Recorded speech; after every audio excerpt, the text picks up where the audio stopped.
Well, it is 2:30, so I would like to officially welcome you to our monthly virtual recruiting call. My name is Julie Love, and I work in the recruitment and retention section at the Illinois Department of Revenue. And joining me is my coworker, Brent Stice, who's helping in the chat area. So if you do have questions, go ahead and put those in the chat. We try to bring up questions that are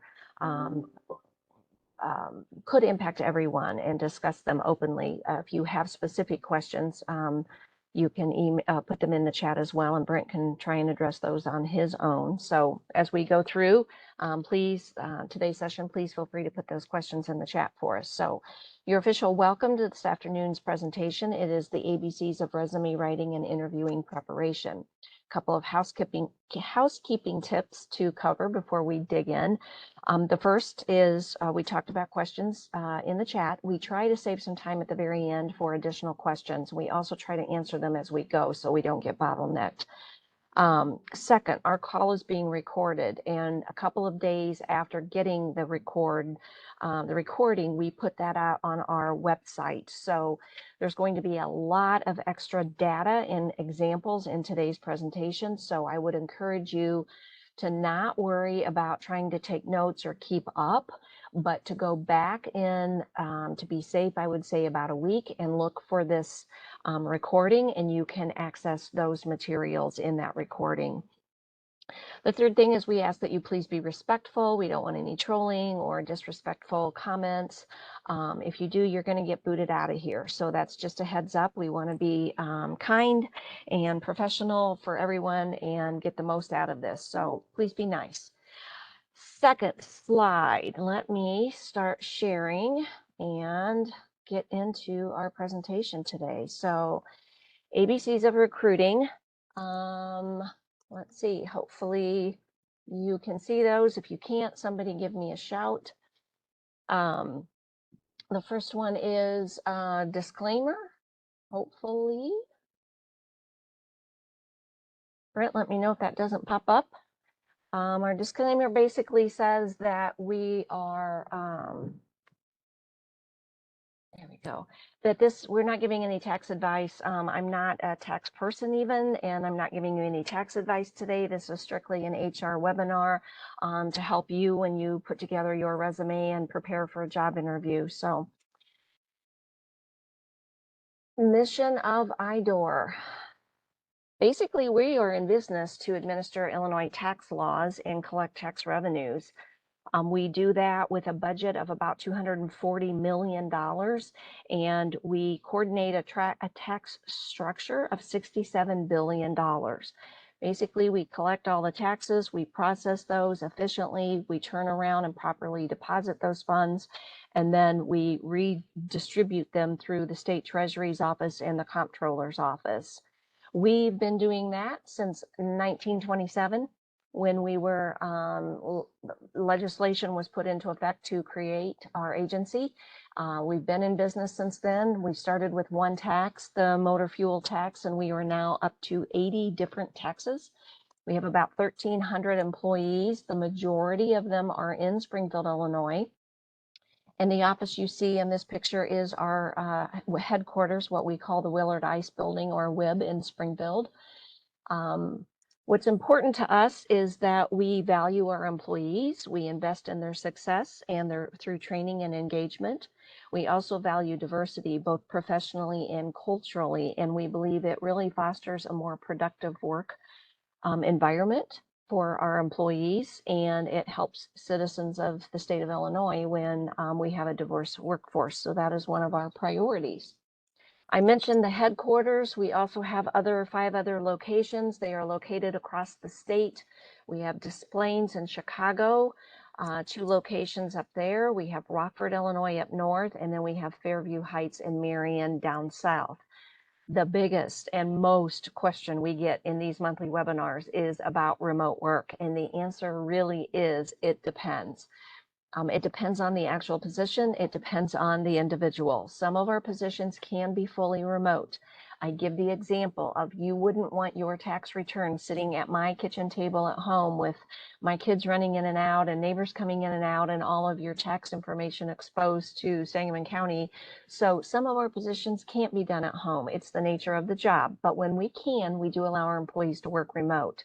It depends on the individual to make sure they're still meeting production and getting the work done. So the answer is it depends. And we'll probably hit that again during the presentation today. So a couple of things. If you've been on our calls before, you know we do a quick overview of revenue. We also do a quick overview of the state of Illinois benefits, and this is the start of that part. And I will go through these quickly. Again, this is being recorded. It will be on our webpage, so you can go back and access this down the road. I like to pull out just a few of the key features. You can read the slides. You see that we have a 37.5-hour work week, Monday through Friday. What does that mean for you? That means that you have your nights and evenings to yourself. So you're not going to be working 80, 90 hours a week during tax season. You might have a little bit of overtime, but nowhere near what you would work in a private firm preparing taxes. We have 13 paid holidays. We have sick time, vacation time. It is a very generous time off policy. One of the greatest benefits that you have or you get working for the state of Illinois. Also fairly new, about a year old, is 12 weeks of paid parental leave, which is an excellent benefit. Our benefits as far as health, life, dental are available on day one to you as an employee. There's no waiting period. And we have several other benefits that you can participate in, as you can see here on the slide. Financial wellness, this one covers quite a few areas that are all very hot topics right now. The first one is the Public Service Loan Forgiveness program. And if you have worked a minimum of 120 qualifying months and paid in on your student loans, you might be eligible for loan forgiveness depending on your situation. But the state of Illinois does qualify as an employer under that program. The second is tuition reimbursement. So Revenue, our agency, provides up to $5,000 a year in tuition reimbursement. So you might join us with a bachelor's degree or an associate's degree and want to go back to school and finish a degree or get a master's degree, and we will help you with that through our tuition reimbursement program. Not every state agency is available to offer tuition reimbursement, but we do. The next one is two big trends right now. So with the fact that we have 5 different generations of workforce working right now, it's interesting that the youngest generation coming in are seeking jobs that have a pension, an old-fashioned pension, and the state of Illinois does offer that. So we, in fact, have 2 vehicles for retirement. We have our regular pension program, and then we also had what is called deferred comp, which is an additional pre-tax savings plan for you for retirement. Other benefits that we have, this is probably one of the best kept secrets. If you don't know about it, I highly encourage you to reach out to CMS. CMS is Central Management Services. They are another state agency, and they have career counselors that work to help you find the job that would be best fit for you with the state of Illinois.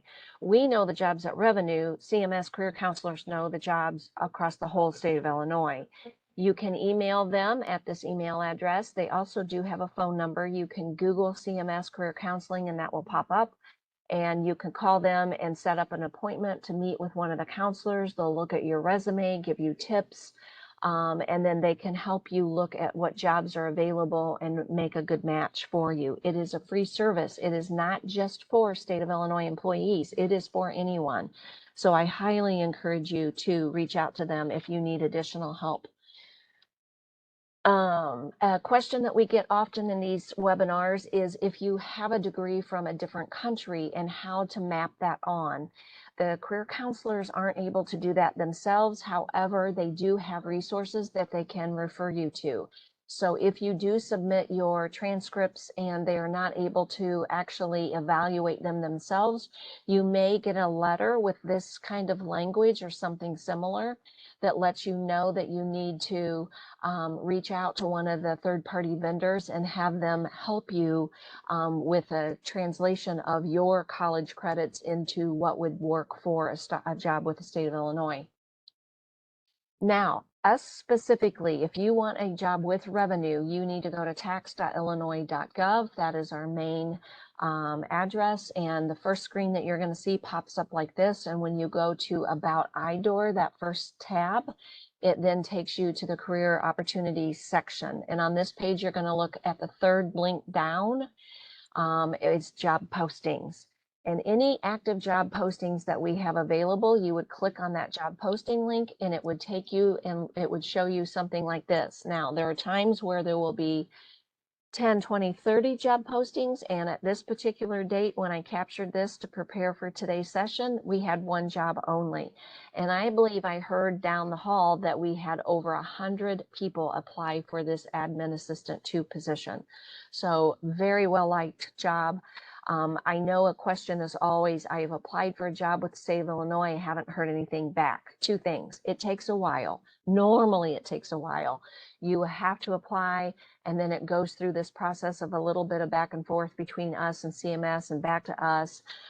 It takes at least a couple of months for this process to kind of work its way through. Right now, we are still experiencing some technical issues with our new system, SuccessFactors, so it's taking us a little bit longer. So don't give up. Make sure if there's something you're interested in that you go ahead and still apply for it. Now, how do you know? This is the detail on the job, and I've circled a couple things that are really important for you to pay attention to. This is on all job postings across the state, not just revenue. The most important one is actually not even the agency. For us, this is Department of Revenue. But you'll see on there that it says the closing date and time is 8/9/2024. So earlier this month, that was the deadline. Some agencies will also post a time, 11:59 or 4:59. It is important, very important, that if you want to apply for the position, you have to do it by that closing time. I get numerous emails from people who say, oh, I was going to do it and I thought I'd go back to it. And when I went back, it said it was closed. Can you reopen that for me so I can apply? No, we cannot. I mean, we just can't do it. Once it's closed, it's closed. So you've got to make sure you pay attention to that closing date and time if it's on there. A couple of other key things are the county the position is located in. Please be aware that if it says Sangamon and you live in Cook or up north someplace and you apply for a position, that position is in Sangamon County. So you will be expected to be down here to take that position. Could the position ever be remote? It may or it may not. But when you apply for the position, it is with the understanding that you are going to be in the county where the position exists. And last is that plan/BU. That simply indicates that it's in the union and it's a union position. And number of vacancies, I forgot. So for this particular vacancy, we only have 1, but sometimes we have 25, 30, 40, 50, 60 vacancies in some of our larger areas. So you'll want to pay attention to that as well. Now, this gets us into the meat and potatoes of our talk this afternoon. So we're going to start here and look at a couple key things. I've highlighted on here, and you'll see in the yellow highlight, sensitive and confidential under number 1. Again, under number 2, this position prepares a variety of highly confidential and technical correspondence, memos, and analytical reports. Number 3 says serves as a confidential assistant. And then look at number 6, it says many of which are highly confidential. Now, the reason I bring this up is because what you want to do when you apply for this position or any of the jobs is look for patterns like this, because I'm pretty sure, not 100%, but 99.9, that either one of the interview questions or one of the questions on the application itself when you apply will ask you about working with confidential information. So if you have done that, you want to make sure that you highlight that or put that in your resume. So what I recommend to people is you create a completely separate resume for federal and state job applications. And you'll see this again. The reason is because there's no limit. In the outside business world, it's a page or two. With the state, it can be as many pages as you have experience. But what you want to make sure you do is when you look at the jobs you've had, you want to make sure you can tie back the jobs you've had, the experiences that you've had, to this job posting. So make sure you save the job posting. Either save it on your desktop as a PDF or print it, because it will help you if you get an interview request to come back and review the job posting again. Hey, The Julie, can you expand the slides? let's see. I don't know. Hold on a second. I'm going to switch. Hold on. Presentation mode. Yep, let me show. Did it pop up? It did not. Oh, shoot. Hold on.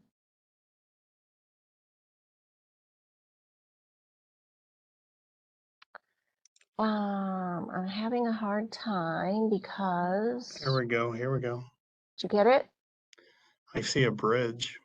Hold on. Did it pop up? It did. Okay. I think F11 to make it for full screen. And I have to get it to catch up. Did it go full screen? It did, but we can see your notes. Well, sorry about that. You're just gonna have to follow along. So, okay. But you can see it okay now, Brent. It's very small. Oh, shoot, hold on. Let me see if I can hide.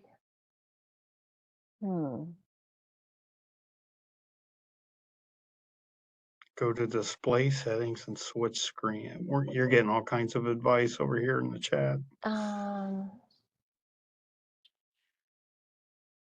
Better? Hey, yep, there it is. Okay, sorry about that. Thank you for the help there and the assistance. I think that was Rob. Okay, so monitoring number 5, I highlighted on here, monitor progress and completion of special projects. So again, that's something that you might want to think about. What's my experience working with special projects? What kind have I worked with? What was the scope of those projects? How long were they? Because that might be a question for on the application or on the interview. Same thing with perform special project assignments assigned by the director, chief of staff, yada, yada. What you want to do on this job posting is read those details and think about where your experience maps on to this particular job. And then you want to supply that information when you apply for the position and if you get an interview for the position. A little bit more on details of the job. Minimum qualifications is always probably one of the most critical parts of the job application process.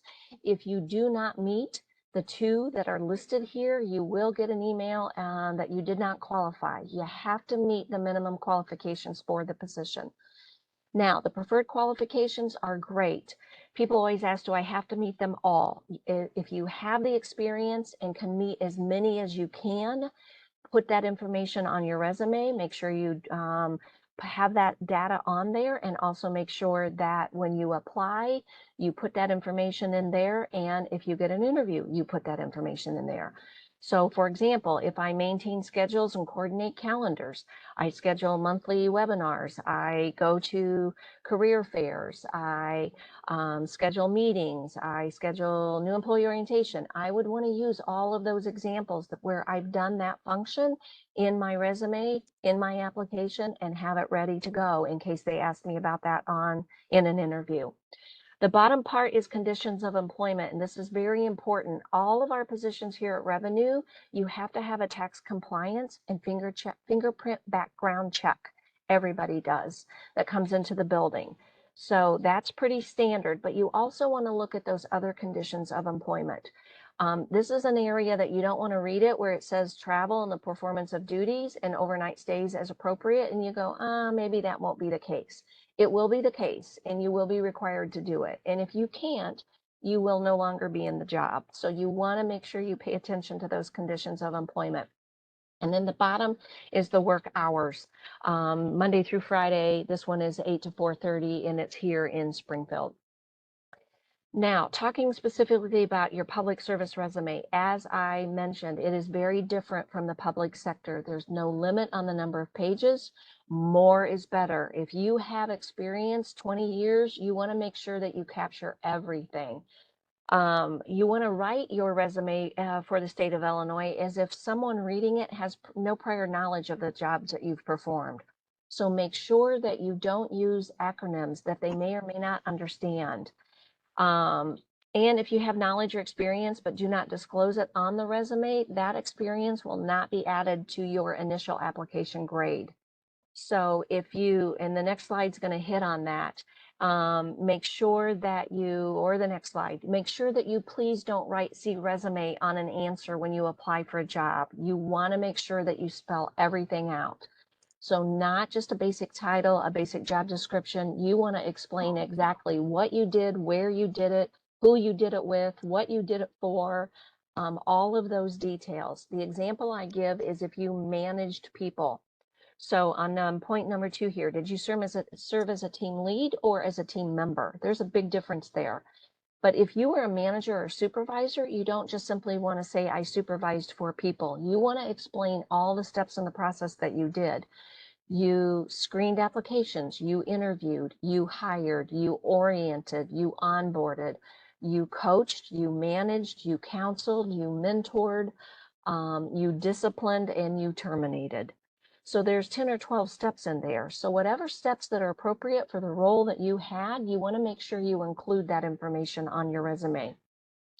Try to use relevant examples as best that you can. And on this slide, probably the biggest thing is bullet number 4. So use numbers, percentages, dollars to qualify all of your accomplishments. So you want to include examples of when you've maybe saved money, you've saved time, you improved a process. You want to be as detailed as possible. What that looks like as an actual example.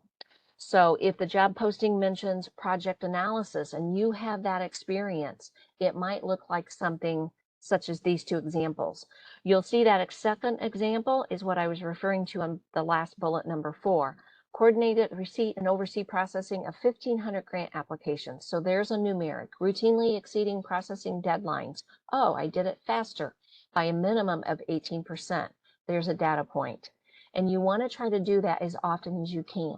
Realize you may not be able to do it with every job function you have, but the more you can add data to show what you did, what you accomplished, what you were successful for, that's the better. I mean, that is the nuts and bolts. Here are a couple of more examples, and I include a couple of different areas so that you can get the idea. Again, the second bullet, yeah, it's nice. It explains what you did in the job. The second bullet, second example, collect and maintain program, financial, evaluation, and outcome data for over 30 projects operating within the organization. That tells me as the employer of what you, the candidate, accomplished in that job. So wherever you can on your resume, try to include as much data as you can. Again, a couple of different examples. Instead of saying you created, developed the company's marketing strategy and promotional materials, that's nice. But this is a little bit more impactful. I created and developed an 18-month strategic marketing plan, included the launch of 20 new projects, 2 new services, promotional materials, spanned 4 countries, resulted in a 35% increase in revenue. That speaks volumes to what I accomplished. A couple more examples.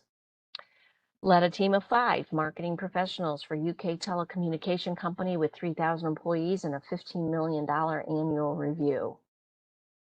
Developed a 12-month social media marketing campaign for 30-person PR agency covering all the socials and grew my followers by 30% in 4 months. So I think you get the idea. Don't just simply list things from maybe a job description that tells what you did. Show the employer what you accomplished. So show them, what did you do in that job? Now, a question always comes up on the company summary, and it really is your preference on to include it or not to include it. What I'm giving you here is just one point on if you don't include it, why that might hurt you. When a company summary is omitted, I, as a recruiter, have no idea what size of company that you've worked for, the scope of your role, what you've done. So if you could include just a little statement about ABC Company was a global digital healthcare organization. ABC closed $3 billion in sales, valued at $75 billion. ABC has 36,000 employees worldwide, operations in UK, Asia, Africa, and the USA.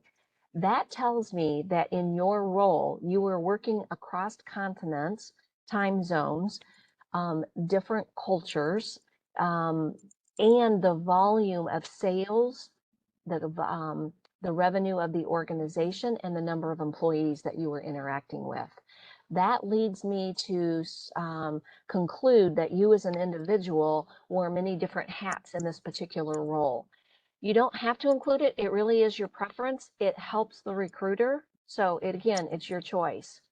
Now, a few more specifics on public service resume. Again, at the state of Illinois, your resume is being reviewed by a human. So if you simply respond "see resume," there's a likelihood that your application may not get passed through because it takes that person time to have to go back and review the resume. You want to make sure your application and your resume match. So if you tell me you worked from 2020 to 2024 at ABC Company, but on your resume, it's not on there, it's going to be harder for me evaluating your resume to map that up. So make sure it's consistent. Two important things on here. Please make sure bullet number 1, 2, 3, 4, update your email to a professional account. It does you no good to have something like Sexy Kitten 1986 as your email address or I love puppies. You really want it to be something professional. You're applying for a job, so make sure your email is represents who you are. They're free. If you don't have one that's basic, go out and create a new Gmail account. Second thing is you want to make sure that when you save it, that you put your name and resume on there, just like it's listed there. That really helps the recruiters. And the final one is submit it as a PDF, because if you submit it as a Word doc, sometimes when it comes through the applicant tracking system, it gets very jumbled up and becomes hard to read. So it's safer to do it as a PDF if you can. Can I jump in? Absolutely. So going back to one of Julie's first points, every time you apply for a position, you'll have to answer application questions. And this is really where your grades are going to come from. So they're yes, no questions. And do you have 3 years experience XYZ, doing XYZ? And you click yes. The next question is, where'd you gain that experience? So what she's talking about is a lot of people like to type in, please see resume or just something generic and quick. That's really your opportunity to fill out where you gain the experience, and you can even direct them on the resume where to find that at. We are being directed by Central Management Services that if you just put please see resume, we zero all that out and your resume is just tossed. You don't get an opportunity to be interviewed. So please take your time when filling the application questions out. And Thank you. can you back a slide? There was something else I had. And email that Ms. Julie's talking about. All communication is going to be an email, so make sure it's an account that you regularly check and use. We don't call you for an interview. It's all electronic and timestamp that we see in interview request. And we usually typically give you 7 days to respond. And if you have not, we move on. And if you're a top candidate, you interview and you're a top candidate, I know revenue calls you and then sends you an email, and it's whatever emails to that account. So don't miss out. Make sure it's an email you check regularly. That's it. And thank you, Brent. And Diane, hold that thought, because I hopefully am going to answer your question in a couple of slides. Okay, here's just a couple of examples. You can go out to Google and find all kinds of formats for your resume. And here's what I tell people. It has to feel good to you because it's representing you. So it's hard for someone else to craft your resume because you have to be comfortable with it. So pick a style that you like. Whatever you do, make sure you do not include any fancy graphics, sometimes even borders. If you're applying, sometimes when they go through the applicant tracking system, they get all jumbled up because you've got a beautiful rose picture on your resume. Don't include any of those types of things on there because it could come back to hurt you. The trend right now since COVID, only put your name and your location on there, an email address and a phone number. You do not need to list a home address on there anymore on your resume, on your application or um, your account that you create. You do want to, but you don't need to put it on your resume. So if you want to do a professional summary, you could put a sentence or two starting out. I'm a HR manager with 35 plus years experience in, end-to-end HR, specializing in recruitment and retention. That's your choice. Again, it has to feel good to you. And also skills. If you are just working or don't have a lot of work experience, you may not have a full page or two resume. So you might want to put some skills on there. Now, I would encourage you to put the skills that are in the job posting that you have on there. So don't put anything on there that you don't have, but if they're looking for confidential, someone who's had worked with confidential information and you have done that, then that's a skill that you would want to put on here. Time management skills, project management skills, recruiting skills. You get the idea. Second part's going to focus on your work history. So again, you're going to summarize. If you put a summary of the employer, think about the state of Illinois, I could do a summary that says I work at the state of Illinois. Well, there's hundreds, thousands of people that work here. So I would want to hone in on, I work at the Department of Revenue with 1,300 employees, and here was what I did. And then start winnowing it down. So job number one, the company name and those responsibilities. That's where you're going to insert those little statements that we talked about and covered earlier that have all that data in there. And you want to put a couple of bullets for each of the jobs that you've done. Then you get to the education section, and you would want to include any degrees, school names, and school years you graduated. Now, some people will ask, what if it's been a while since I've graduated? Do I have to put that on there? And no, you don't. If you feel uncomfortable doing it, you can leave it off. Know that the state of Illinois, you're not going to be discriminated against based on your age. So for us, it doesn't matter. What is important is if you have a degree that is really specific towards the job you're applying for. So for example, if you are going to be a rocket scientist, you would want to put that rocket scientist degree and where you got it and any special certification that you got with that degree on your resume. Now here's a couple of different other types of formats. Contact information, it would be your name, your email, your phone number, and then your education. Question we get often is, what do I put first, the education or the experience that I have? And it depends on what you have the most of. If I just graduated in May, I might have only worked a couple of part-time jobs while I was in school. So I'm going to put my schooling up first because that's what I want the employer to look at first. If I've worked for 25 years, I'm going to put my experience up first. It really depends on what feels the best for you. There's no right or wrong answer, but there's information on how to use both of those. Second slide, I believe it was Diana that asked a question. Don't panic if you don't have any professional experience that fits the bill. Focus on a resume on relevant information that does apply and any transferable skills that you have. So if you've done, a lot of times we'll hear, well, I've only done babysitting or home health care, and I've just done that on my own and not really for a company. Those are still great skills that are transferable. So you'll want to look for how, what skills that you did in those jobs. So time management, judgment, decision making, those are all skills that you would want to include on there. Here's another slide of examples of specific skills. So these are really, really specific. If you have them, you would want to make sure that you included them on here. So special trainings that you've taken, certifications that you've gotten, make sure that you use these on your resume. I would encourage you to use them in an example of something that you have accomplished. So the last one on here was saving money and time. I implemented a new widget that saved 10 hours from the hamburger cooking process. I saved I created a new program that attracted 60 candidates to our job fair. Use those examples in your resume when you're creating that. Remember to keep it very simple, simple format, avoid any kind of design. We talked about that a little bit. And again, your public service resume has no page limit whatsoever. So if yours is 18 pages, good for you.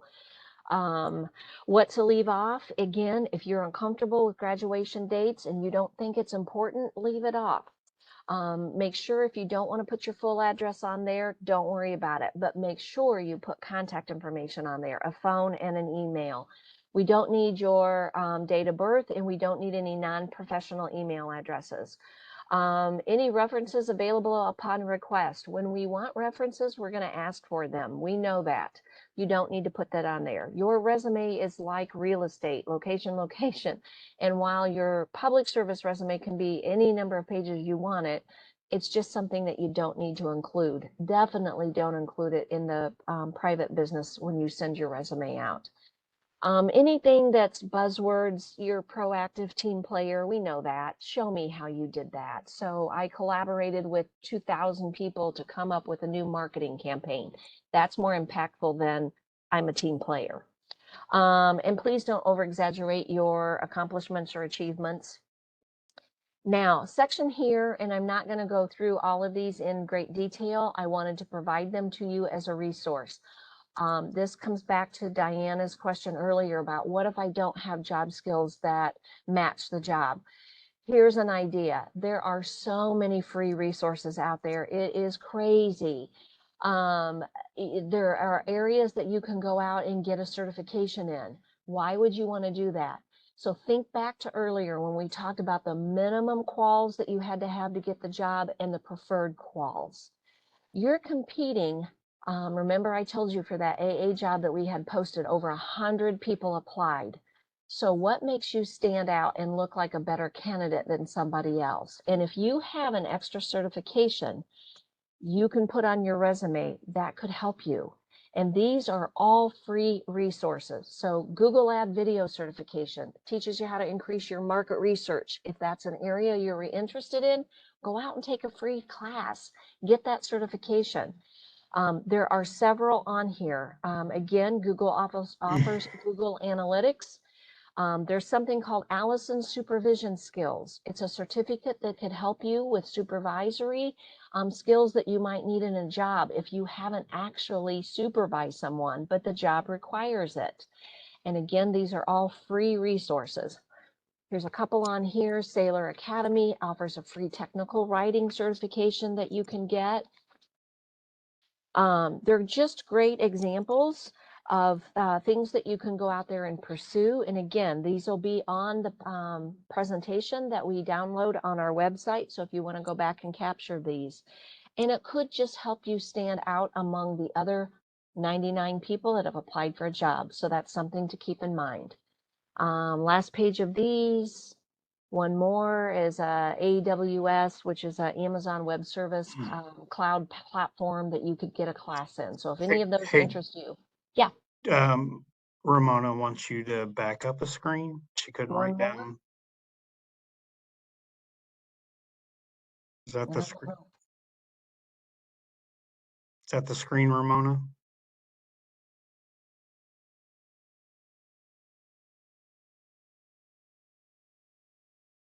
Oh, 3 screens. Might have been this one.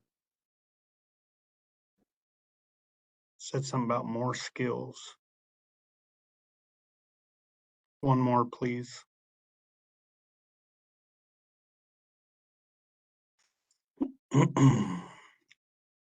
Hopeful that's it.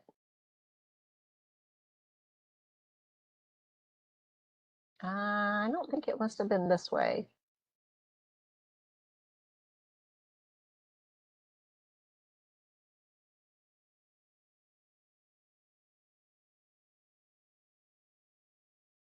Okay, we're going to move on. Ramona, there's an address at the end. If you want to email me, I can see if I can find it and send that to you. Okay. Preparing for the interview. Let's transition a little bit and talk about the interview. So once you have set up your account in SuccessFactors, you've started applying for positions. Again, if you just jumped on, it takes a while. Sometimes it takes 4 months and you don't hear anything. That is pretty normal for the state. We are working on it. We're trying to get better with it, but it does take a while. So don't give up.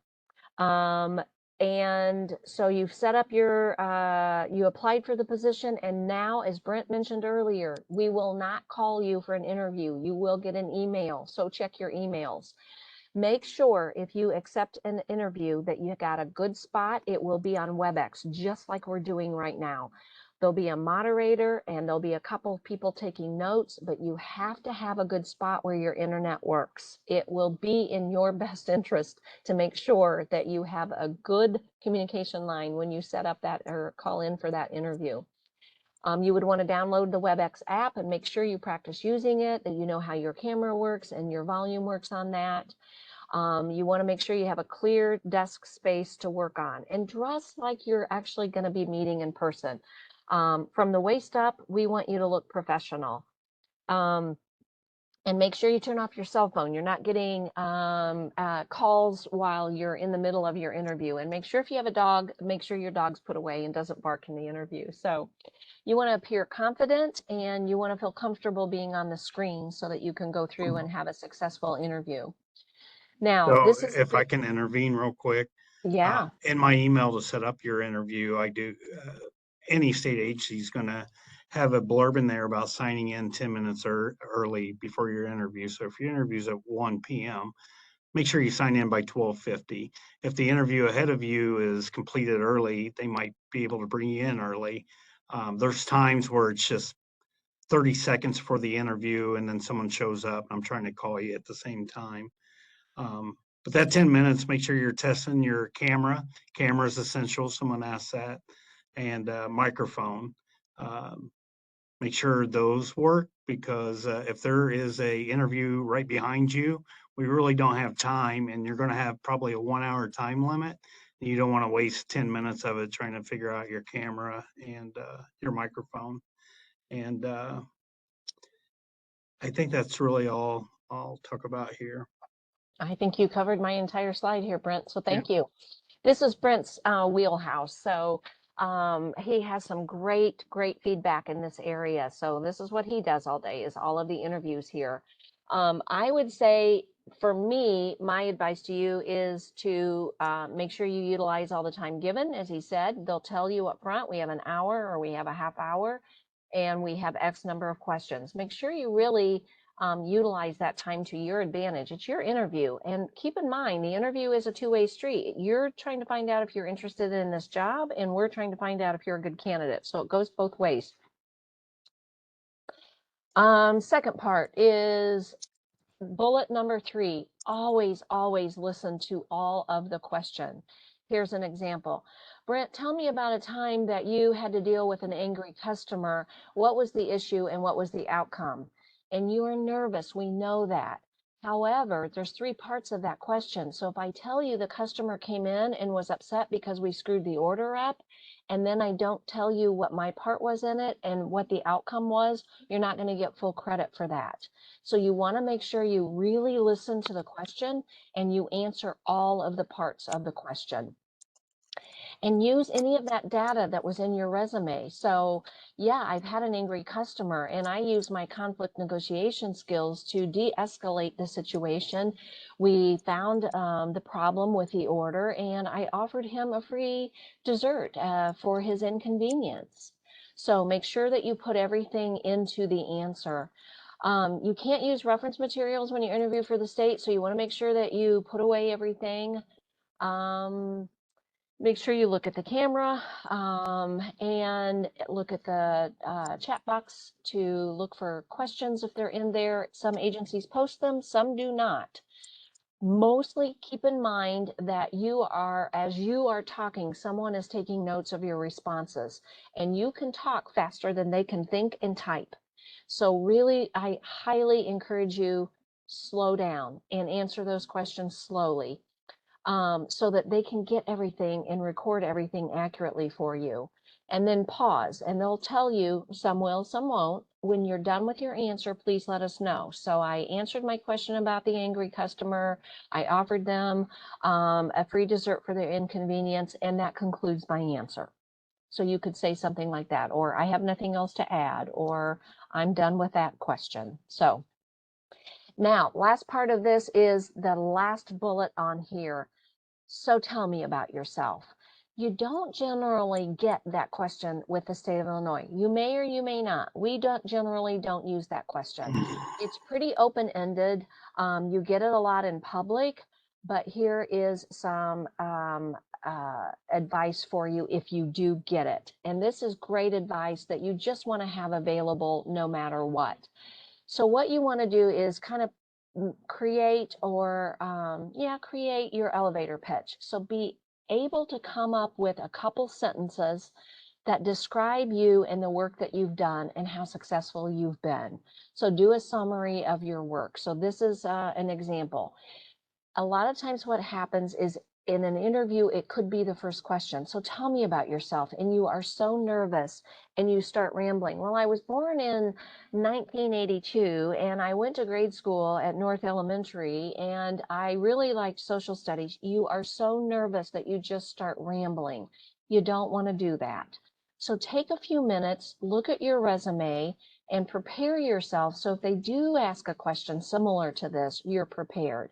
It's an elevator pitch, so if you meet someone on the street or a networking event and they say, tell me about yourself, you have something ready to go. Brent, anything to add? No, interviewing for the state's much different than anything in the private sector. So we can really tell who's prepared and who hasn't. The best advice I give to my friends and family, and I'm going to let you in on the secret, is what I like to do is I listen to the question's going to be posted and asked of you, so you can read and follow along as I'm asking the question, and provide your best response. And then at the end, take a deep breath and reread that question, because like Julie said, it's multiple sentences have different things. There could be 3 different parts to a single question. So reread every sentence. And at that point, if you can just give processes of what you would do, you've already told us what you have done, but what you would do. I always tell people to really add the processes. So I would take X and go to Y and make sure Z is completed before I turned in the project.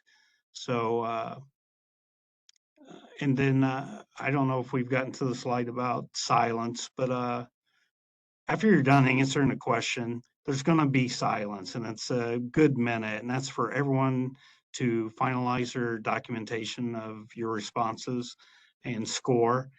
A lot of people get nervous there, and then they start getting a little chatty. Just accept there's going to be a minute of silence, and it feels very awkward, and people aren't just sitting and staring at you. They're truly completing their documentation. So let the silence go. Get used to silence. So that's some of the best advice I have. Yeah, excellent. Thank you so much, Brent. Appreciate your expertise there. Yeah. Again, you may or may not get this question, but it's great if you have something kind of prepared and ready to go in the event that you do. So here's a couple more examples that you could use. The most important thing is with the actual creation of the resume, folks, there is all kinds of formats out there. And even if you haven't already gotten on the AI bandwagon, there are numerous opportunities for you to go out there and plug in your information and have AI help you craft your resume. Please be honest when you do that. And we get that question a lot, is it okay if I do it?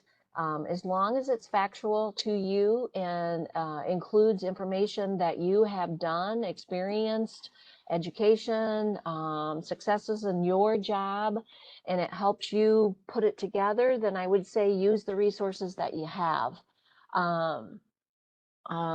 Let's see, what is next on here? Okay, a couple of trends right now with job markets for new grads. So if you've recently graduated from school, Many employers are looking at valuing skills over degrees. So that's a hot trend right now going on in the job market. Part-time over full-time work. If you are looking for a job and you can get a part-time job to help pay bills, that's great. Just to keep you afloat until you can find something full-time. Not having a job lined up is neither normal nor abnormal. It is just what it is. The key is to keep moving forward. Sometimes it can take 3 to 6 months to find a job. And gaps, I think there was a question in the chat about gaps, not as uncommon or stigmatized as they used to be. What I would encourage you is to make sure that you could explain why you had the gap. So I took off 6 months to take care of my ailing father who passed, and I took a break from work to do that. Or I took a sabbatical and went back to school and got my PhD. Just be able to speak to why you had that break. If it's highly confidential and you don't want to share, that's it either. Just say I took a break from work and regrouped. Most important thing here for us for jobs, I mentioned way back early on the call that you only have a set number of days, 10 days the job's posted. So how you don't forget to go back and apply for that position is to sign up for job alerts. I promise you, we will not send you any tax information. You simply want to get information either via email or text message about jobs that you're interested in. Once you find a job, you can discontinue them, but it is a great way to keep those jobs so you don't miss out on them. And last but not least, we have another call coming up in September. It is on September 25th, which is a Wednesday. It is at 6 p.m. We stagger the days and the times of these monthly virtual free calls so that we can try to get as many people as possible to join us and learn more about our jobs and the hiring process with the state of Illinois. So this particular call in September will be of an evening, and the focus is going to be on Bureau of Criminal Investigation, CBI or BCI. We have special agent trainee jobs that we post. And so Casey Cook and Brian Purchase from BCI will be on the call with us to talk about those positions. Again, we offer these calls every month, almost every month. I think we take a break in December for the holidays, and sometimes we have scheduling conflicts, but we encourage you to check our webpage and follow us on social media so that you can be made aware of the next month's call. And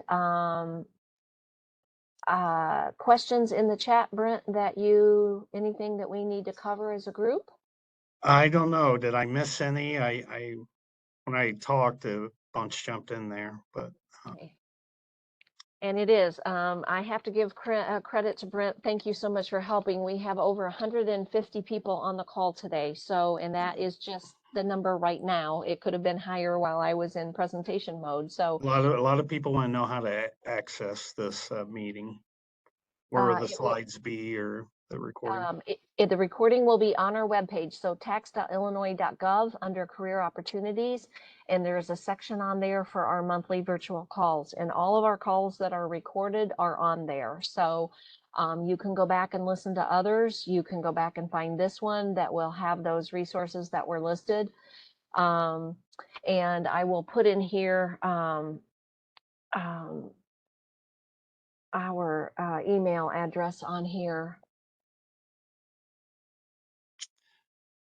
Where can we print out this class? This presentation, Maybe. I don't know that you can print it out. You can go back and listen to it. Again, it will be on our webpage, but I don't know that you would be able to print it out. Okay. And sadly, I can't distribute the slides. They won't do that, and they can't allow me to do that, but they would be in the presentation if you went back onto the webpage and you could access them that way. So. Cool. The date in September was the 25th. It's a Wednesday night at 6 p.m. Again, you can look on our webpage, our social medias, or OneNet and IDS will send out invites like hopefully you got for this program. Again, the focus for September is on the criminal Bureau of Criminal Investigation. We try to do these programs when we have jobs that are posting. So for example, taxpayer services will have some jobs hopefully in the next couple of months. So we'll invite teammates from that area to join us on the call and talk a little bit more about the trainee titles in that area. So we try to change it up and do a different topic. If you have any advice, any ideas for topics, please put those in the chat and we'll see if we can cover those for you. We're almost at the end. Looks like we're getting a few people to drop off. So if you don't have any last questions, I put our rev.idorcareers@illinois.gov is our email address for recruitment and retention. I will share that I am out on the road starting next week. I'm not here every day because I'm at career fairs for the next 3 months. So my availability is somewhat limited and I'm a team of one right now. So if you email me, please be patient. I will get back with you as quickly as I can. And thank you all for joining us today. We greatly appreciate your time and your interest. I hope this was helpful for you. And again, if you have ideas, stick those in the chat and we'll be happy to consider those for future calls. Thanks, everyone. Have a great day. Appreciate your time today. Take care.